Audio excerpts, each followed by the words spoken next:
Thank you all very much for your presentations. My question, I guess, is for the whole panel. I do a little research on some towns in Texas in the 1830s that were speculative, and there's a lot of excitement around them very early, like Quindaro, and then boom and bust, of course.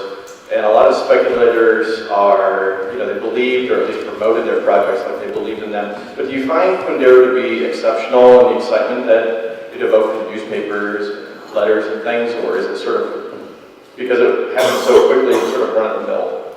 Thanks.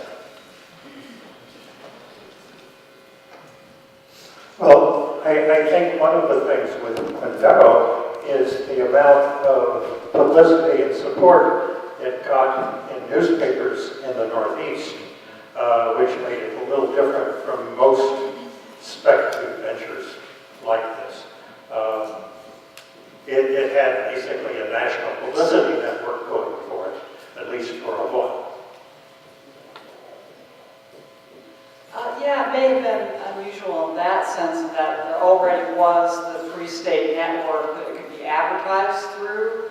But I think in a lot of the other ways, the kind of rhetoric about it is going to be the great metropolis of the West. They say that about every town they founded, at least since the settlement west of the Appalachians and continuing out to the far west. The rhetoric, the boom and bust nature of it sometimes, whether or not the transportation routes go through. Buffalo Bill tells a story about trying to found a town and getting on the wrong side of the railroad, and so they just ran the railroad a different route, and his town completely dried up.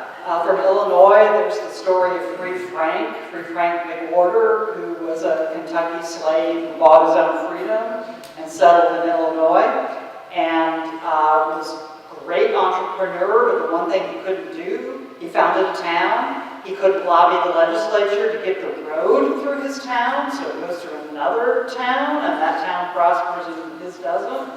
So, and the over-elaborate maps of a town that isn't really there. So in a lot of ways, Quindaro does share with other Western town speculations. In relationship to the discussion on the territory, the discussion on zoning and planning, you mentioned the cemetery on 38th Street. What about the old Quindaro cemetery, the other one? What is the relationship of the founding of it? Okay. The African American cemetery on the hillside,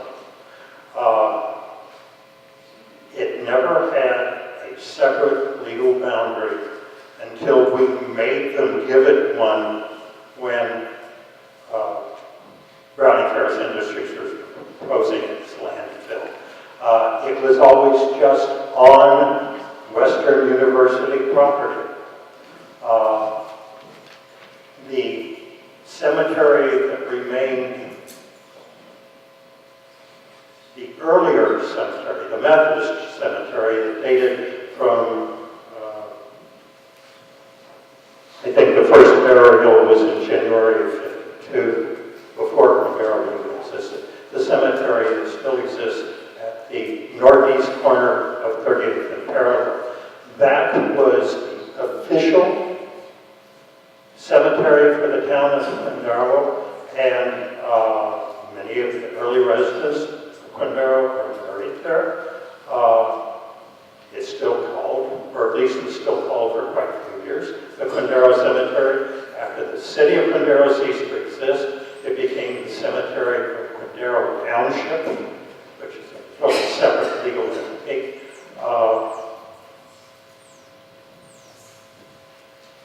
That cemetery was added to over the years. It's originally just 2 acres.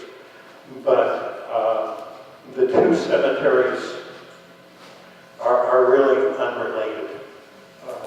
They serve different people in different time periods, as it were. I hope that answers your question. I don't know. I know that there was Indians in. I used to say Indians were very good. The Indians in. So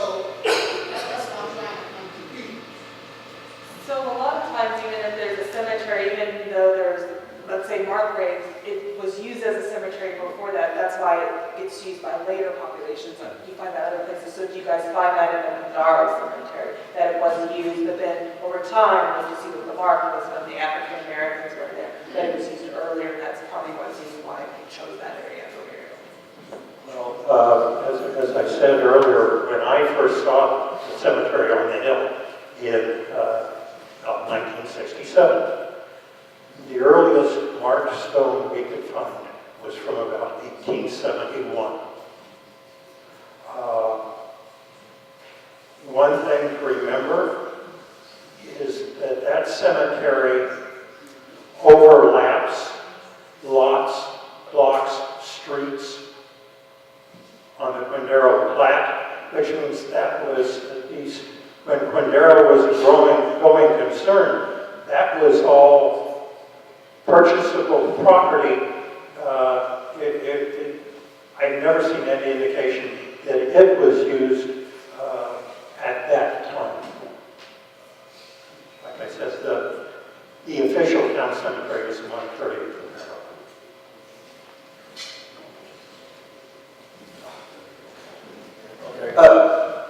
Yeah, you all have alluded to the Underground Railroad, and from contemporary documents, I think that was a Samuel Tappan letter, and also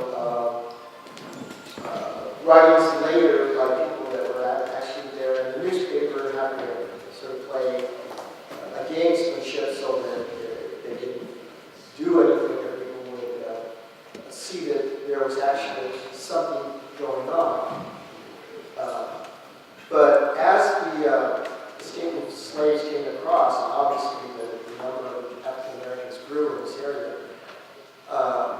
Larry, I think you were saying one time how they were coming across. They weren't coming right into Quindaro, but coming through another area that went through this area known as Happy Hollow. Yes, and this is something I got from Mr. Warren Murray, the late Mr. Murray, who, among other things, had attended Western University, had taught at Western University. He was as close to an expert on the history of the area over the years as I ever came across. And he made a point that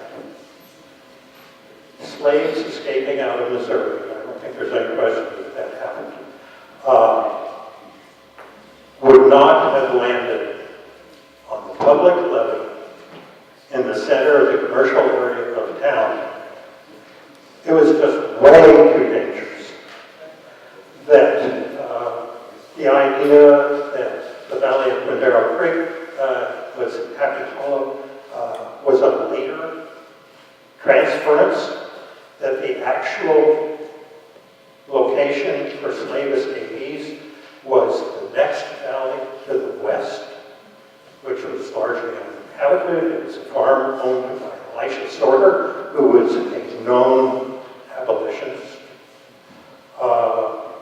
In fact, Sorter was one of, as a Quindaro election judge, actually allowed a black man to vote in a territorial election, and was roundly criticized for that.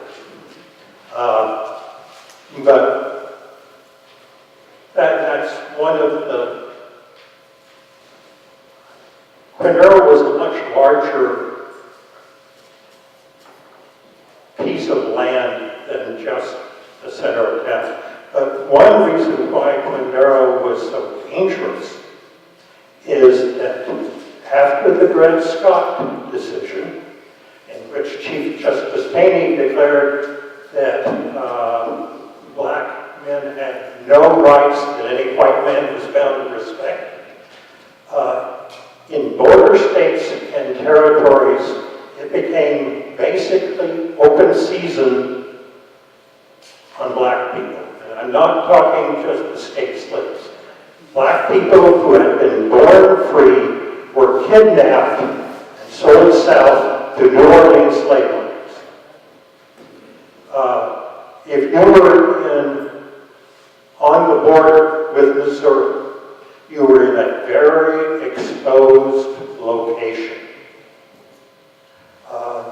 several documented instances of black people being seized in what is now Wyandotte County, taken to Missouri, and then sold. In one case, the individual was actually set free because they decided his skin was too light and it would be more difficult to sell him. So he made his way back to Quindaro, and he actually filed suit against the two Missouri slave catchers who had kidnapped him. This was in about 1858, I think. But by and large,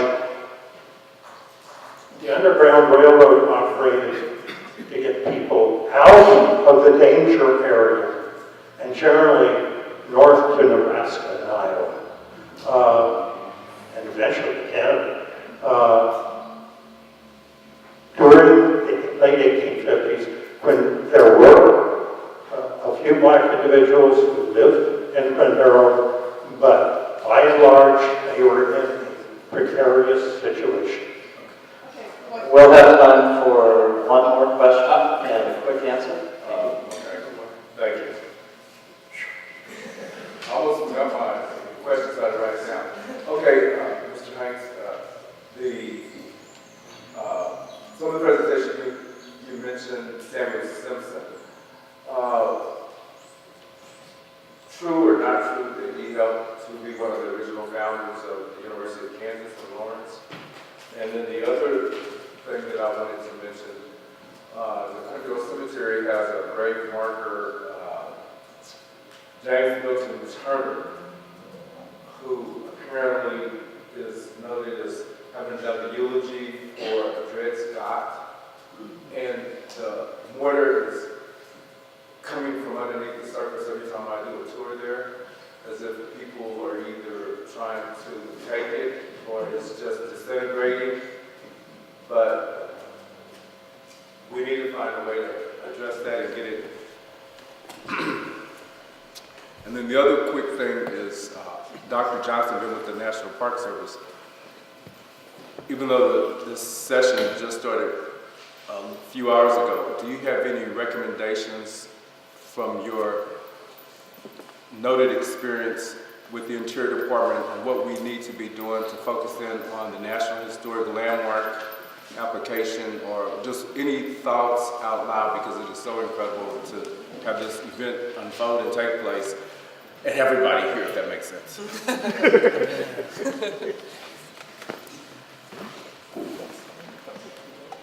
Part of my problem is that I've been retired for years. I've just been away from this for too long.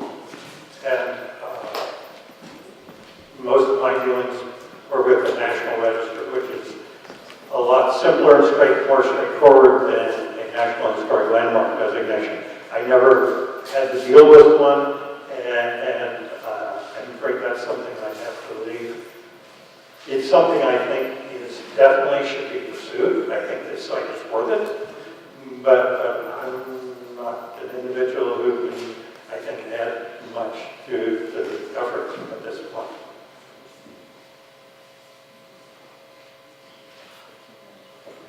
Well, it'll take, that's not a short answer about the National Historic Landmark process, but the big thing is that it will probably, because of the National Register was done under archaeological significance, it will probably have to stick to that, even though, and I think that's a lot, very difficult for people to understand, because Quindaro has such a great history that goes past that archaeological significance, and so things like the college might not be able to include it, because you're really going to have to stay with the focus as why it's nationally significant, and the integrity issue is one of the big issues, and that's why with the Network to Freedom, the same integrity issues aren't important, but for the National Historic Landmark, those are so essential. And so not much exists of Western College, so even though it's nationally significant, being the first HBCU west of the Mississippi, for the National Historic Landmark, it doesn't qualify. And so that's one of the things that I think people are just going to have to relax, relate, release about, that everything is not going to get to be included in the National Historic Landmark that makes Quindaro such an important